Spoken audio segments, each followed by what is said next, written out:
టారిఫ్ల పెంపుపై America అధ్యక్షుడు Donald Trump కీలక నిర్ణయం తీసుకున్నారు. పలు దేశాలకు సుంకాలు పెంచుతూ ట్రంప్ ఆదేశాలు జారీ చేశారు. అత్యధికంగా మయన్మార్, లావోస్లపై 40% సుంకాలు పెంచారు.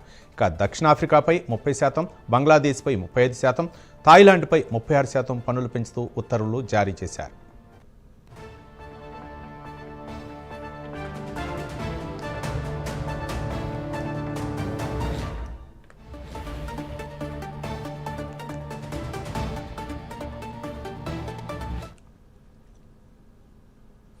టారిఫ్ల పెంపుపై అమెరికా అధ్యక్షుడు డొనాల్డ్ ట్రంప్ కీలక నిర్ణయం తీసుకున్నారు. పలు దేశాలకు సుంకాలు పెంచుతూ ట్రంప్ ఆదేశాలు జారీ చేశారు.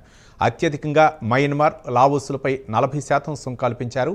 ఇక దక్షిణాఫ్రికాపై 30%, బంగ్లాదేశ్పై 35%, థాయిలాండ్పై 36% పన్నులు పెంచుతూ ఉత్తర్వులు జారీ చేశారు ట్రంప్.